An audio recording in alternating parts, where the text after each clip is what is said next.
తదుపరి మనం తులారాశికి వెళ్తున్నామండి. ఈ యొక్క తులారాశి వారికి ఈ నెలంతా చాలా బాగుంటుంది.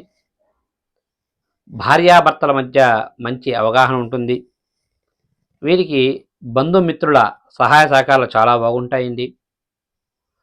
సంఘంలో ఉన్నటువంటి పెద్దవారితో పరిచయాలు ఏర్పడతాయి. ఆ పరిచయాల వల్ల వీరు గతంలో ఏవైనా చిన్న చిన్న పనులు మధ్యలో ఆగిపోయి ఉంటే అటువంటి పనులను కూడా ఆ యొక్క సంఘంలో ఉన్న పెద్దవారి చేత చేయించుకుంటారు. దానివల్ల వీరికి ధనం చేకూరుతుంది. వీరు ఈ నెలల్లా కూడా పట్టిందల్లా బంగారంగా ఉంటుంది.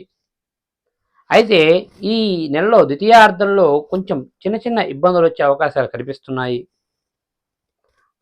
ప్రథమార్థంలో కంటే ద్వితీయార్థంలో కొంచెం ఏదైనా సరే నలుగురితో కొంచెం విరోధం వచ్చే అవకాశాలు ఎక్కువ కనిపిస్తున్నాయి. కాబట్టి మాట్లాడేటప్పుడు తగు జాగ్రత్తగా మాట్లాడండి.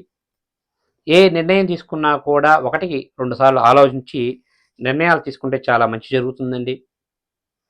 ఇక కోర్టు వ్యవహారాలు కానీ ఏవైనా సరే భూమికి సంబంధించినటువంటి వ్యవహారాలు ఉంటే భూ వ్యవహారికంగా అయితే మీకు లాభం చేకూరుతుంది. అయితే కోర్టు వ్యవహారంలో కొంచెం ప్రతికూలంగా అంటే అనుకూలంగా కాకుండా ప్రతికూలంగా మరి తీర్పులు వచ్చే అవకాశాలు ఉన్నాయి. కాబట్టి ನೀವು జాగ్రత్తగా ఉండండి. ఇక ఎవరైతే ఈ యొక్క మరి తులారాశిలో ఉన్నటువంటి మరి ప్రభుత్వ ప్రైవేట్ సంస్థల్లో పనిచేస్తున్న ఉద్యోగస్తులందరికీ కూడా ఈ నెలంతా కూడా చాలా బాగుంటుంది. వీరికి ప్రథమార్థానికంటే ద్వితీయార్థంలో చాలా బాగుంటుందండి. ప్రథమార్థంలో పై అధికారుల వల్ల కొన్ని చిన్న చిన్న ఇబ్బందులు వస్తాయి. కానీ ద్వితీయార్థంలో అటువంటి ఇబ్బందులు లేకుండా పూర్తవుతాయి. మీరు అనుకున్న చోటకి ప్రమోషన్లు కానీ ఇంక్రిమెంట్స్ కానీ వచ్చే అవకాశాలు ఎక్కువగా కనిపిస్తున్నాయండి. ఇక ఎవరైతే ఈ యొక్క తులారాశిలో ఉన్నటువంటి ఈ యొక్క వ్యాపారస్తులకి ఈ నెలంతా కూడా చాలా బాగుంటుంది. మీరు పెట్టిన రూపాయికి పెట్టిన పెట్టుబడికి కూడా రూపాయి ఎక్కువ వచ్చే అవకాశాలు ఎక్కువగానే ఉన్నాయండి. ఇక ఎవరైతే విద్యార్థులు ఉన్నారో వారందరికీ కూడా ఈ నెలంతా కూడా మిశ్రమ ఫలితంగానే ఉంటుంది.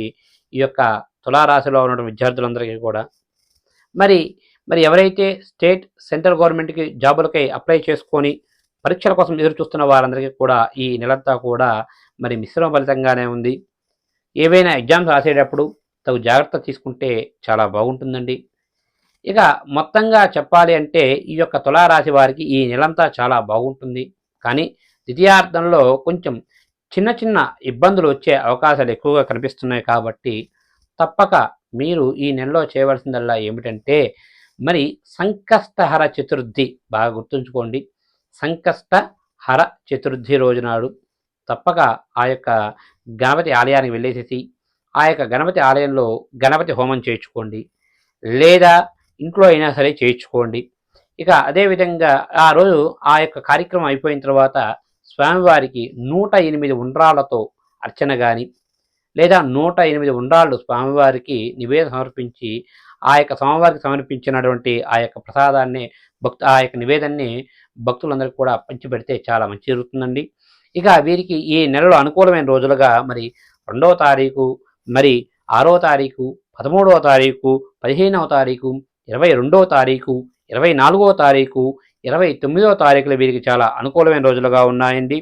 అదేవిధంగా వీరికి ఈ నెలలో ప్రతికూలమైన రోజులుగా మరి 4వ తారీఖు, 9వ తారీఖు, 11వ తారీఖు, 17వ తారీఖు, 19వ తారీఖు, 27వ తారీఖులు వీరికి ప్రతికూలమైన రోజులుగా ఉన్నాయి. కాబట్టి అనుకూలమైన రోజుల్లో మీరు ఏ కార్యం తలపెట్టినా ఎటువంటి ఇబ్బందులు లేకుండా పూర్తవుతాయండి. ఏవైనా సరే ప్రతికూలమైన రోజుల్లో ఏదైనా కార్యం తలపెడితే కొన్ని ఇబ్బందులు వచ్చే అవకాశాలు ఎక్కువగా ఉన్నాయి. కాబట్టి తప్పక గురువు గారిని కానీ లేదా మీ ఇంటి పురోహితుని కానీ సంప్రదించి దానికి సంబంధించినటువంటి తగు పూజలు చేసుకుంటే అంతా మంచి జరుగుతుంది. శుభస్య శీఘ్రం.